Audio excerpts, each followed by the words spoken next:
Hello there, Ash here. Before TwitchCon, I streamed the entirety of Greedfall on Twitch, the latest title from Spiders, and it was a hell of a time. And something that happened time and time again in chat was a viewer coming in and asking one of the following 3 questions. 1, is the game good? 2, is the game worth buying? And 3, am I having fun? And now that I'm done with the game, I wanted to answer these questions in one go. So here are my thoughts after finishing Greedfall. The game is not about having fun in a traditional sense. The game is a very serious story, one consumed with a serious weight and experienced through a series of efforts and decisions you choose to make, or not make. While the dead bodies strewn across your hometown could have been a great indicator, I realized the gravity of the situation my character was shortly in after a significant event made me kill off one of my companions early in the game, throwing me into an emotional spiral that I tweeted out in caps. I feel Greedfall succeeds as a game because while it rewards you for doing non-essential side quests, it also inadvertently rewards you for not doing said side quests. Some games, the obvious example on this being Dragon Age, choose to only reward players who take the initiative to complete certain quests and leave the rest in this blissful ignorance. But the whole purpose of Deus Arde, your main character, is playing the ambassador role on your terms. And I feel for every main and side quest, the game offers at least some credible consequence and content for approaching both sides. Your main character, Deus Arde, does feel a little bit like a borrowed character, not exactly your own, as in you're not completely blank slated, but you play as this ambassador role. However, your interactions and competency in diplomacy feels wholly appropriate, considering the way the game frames your childhood and the way that you were raised. This background feels decently established through your relationships with Kurt and Constantine, as well as the codex which continue to update as a companion to your actions. As far as the 5 companions available to you, I personally loved the contrast between all of them and the intricacies in how they talk to each other, despite their own ideologies. The voice actors themselves perform fantastically, in my opinion, and I feel not only meshed with these characters, but also added an appropriate dimension to these characters. While I believe all the characters did an exceptional job, I'd be remiss not to mention Petrus's voice actor, Stephen Hartley, and how he really commanded the role as Petrus effectively.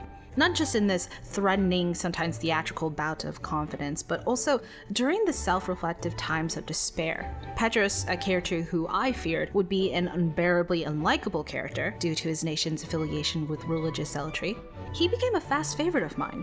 And across the board, while there isn't one character that I fully agree with in principle or moral grounds, there's enough give with each of them that I felt all of them narratively were extremely effective companions. Greedfall definitely could have, however, benefited from more polish. Often I found discrepancy in the voice lines versus the subtitles, as well as the multiple spelling and punctuation errors. It's not the end of the world to have extremely accurate displayed text, but it was definitely noticeable throughout the entire game. The good thing is that they implemented a patch quite recently, and a lot of these problems will be fixed before you play if you decide to grab this game.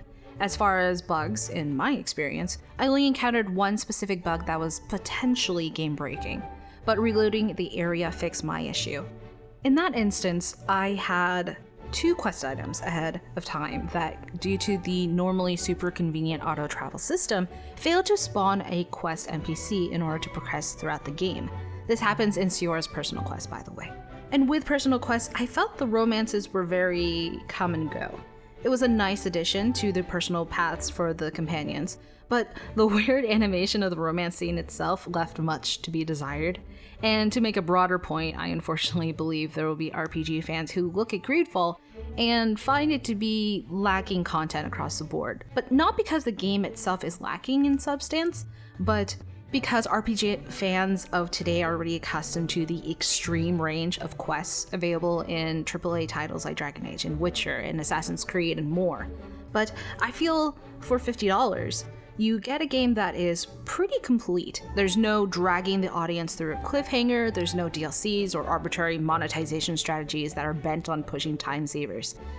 It's just a good story with a fair amount of options that allow you to season it the way you like. Let's recap. How did Greedfall fare? It has a great story, it has great voice acting, it has a little bit of a problem with the subtitles and weird camera pans, especially whenever you have characters that have upgraded armor or have two-handed claymores. There are some reused romance lines, but they do have varied endings and epilogues, so with that it definitely has impactful choices. And it has some repetitive voice lines, but at this point they become memes so hard that it's just kind of jokey and also entertaining. Also, they have really nice hats.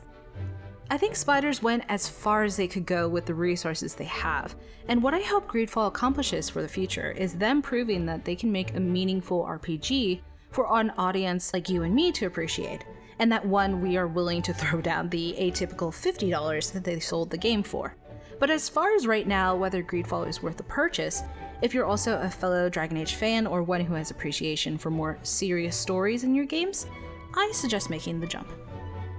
Thanks for watching. Right now, my current goals are to find games that are akin to Bioware games and share those games with all of you. The key characteristics of those games include, but are not limited to, choices that matter, romances, in-depth companion stories, or a combination of them all.